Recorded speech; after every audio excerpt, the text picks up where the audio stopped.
Raise your hand if you've ever skipped buying a textbook because it was too expensive. Well, I have. So you guys just proved our pitch for us. So we're just four students, and like every student in this room, we felt the weight of a textbook cost and a budget that was already stretched thin. And we're team IDE $1 extra, and we have Fakayo, my name's Precious, Cleopatra, and Tolu. And we're not researchers, we're just students who live this problem every single semester. That is exactly why we're the right people to solve it. Did you know that 65% of students have skipped buying a required textbook because they simply could not afford it? And they knowingly accepted the risk of a lower grade to avoid paying. Also, 33% of students have earned a poor grade because they couldn't afford their course materials.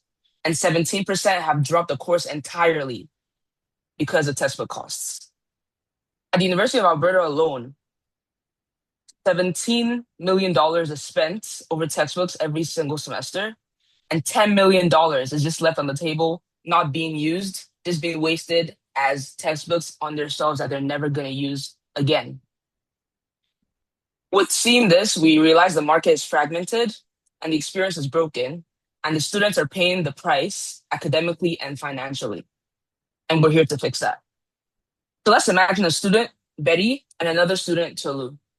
So Betty, she's a student at the U of A in Edmonton, but her family's from Regina. And she would love to go visit her grandma over in Regina for her birthday, who she's missed a lot. Or she even wanted to get more groceries because her allowance ran out in the middle of the month and she needs more money to get those groceries. And how do we fix this problem? Over to you, Cleo. Thank you, Precious. So how do we fix a system where students want to buy and sell, but they can't find each other? We solve it by centralizing the market. $1 Extra, abbreviated 1DE, is a student-only marketplace designed specifically for textbook resale. Instead of posting across multiple fragmented platforms, everything happens all in one place. This directly solves the biggest barrier, which is market fragmentation. We also restrict access to verified students, which creates a safer, trusted environment that addresses the second major barrier, lack of trust in peer-to-peer transactions. And because these listings are tied to specific courses, the entire process is faster and more efficient. So how exactly does this work? Betty wants to sell her textbook and make some revenue. Next slide, please, Precious.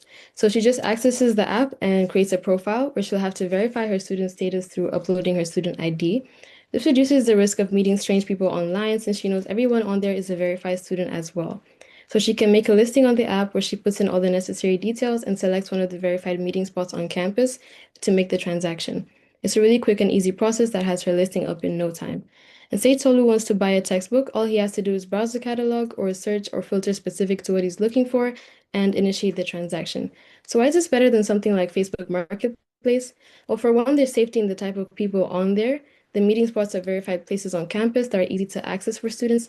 And the way transactions work is through escrow, where a transaction is started, but money isn't sent until it's verified by both students, which ensures that there's no scamming going on.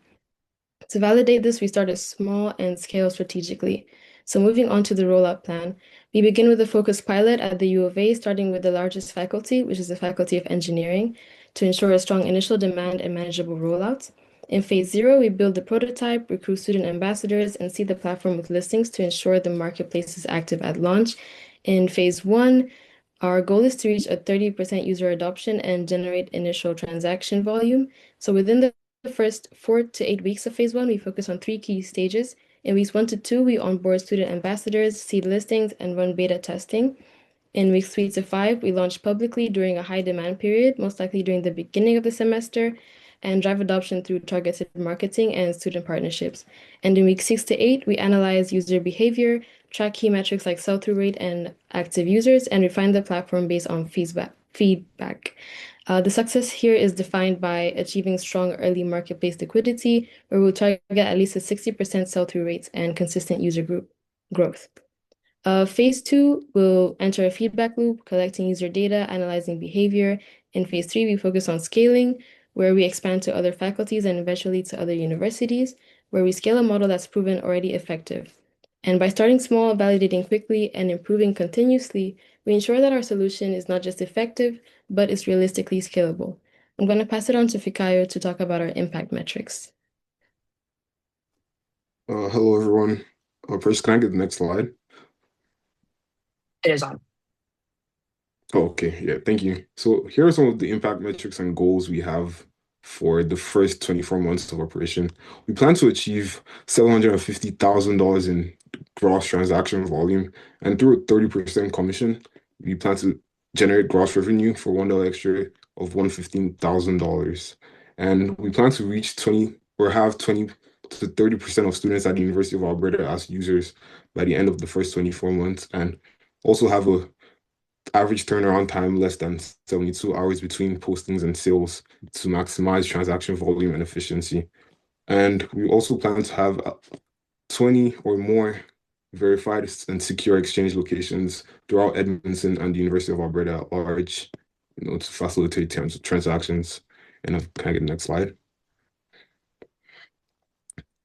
And here we've come up with a funding and reward system to cover compensation and development costs. So we basically are going to partner with some local and national companies, where we receive funding to cover development and compensation costs for our team. And in exchange for that, we serve their hubs serve as exchange locations for, to facilitate our transactions.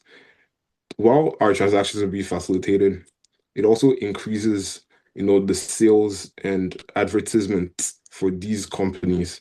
So in exchange for funding for us, we generate, attraction and attention for these companies. And we plan to have this done at least 30% of each transactions. And I'm gonna hand it back to Precious, to talk us through the pathway integration. All right, so how the pathways shaped our solution.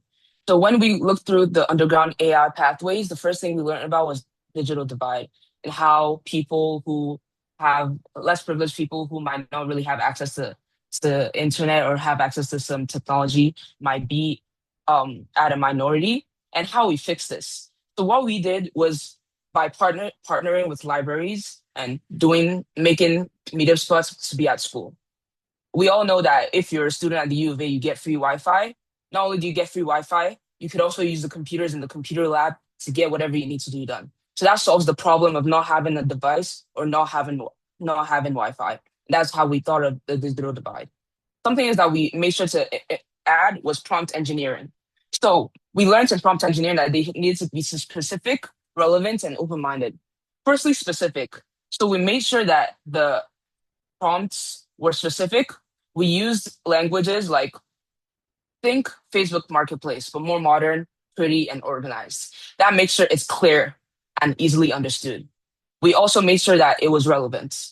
In terms of relevance, we use words like you can only use it if you're currently enrolled in school. And this directly addresses the trust and safety problem that is unique to student marketplace. And it's not just a generic feature, but it's essential to the use case. We also made sure that our prompts were open-ended. And we use words like we can either make like verified spots and or make sure the location that's chosen is not off campus. And the either and or that we used signifies openness. And it makes sure that we have more room to be creative with how we want to fix things or how we want things to look.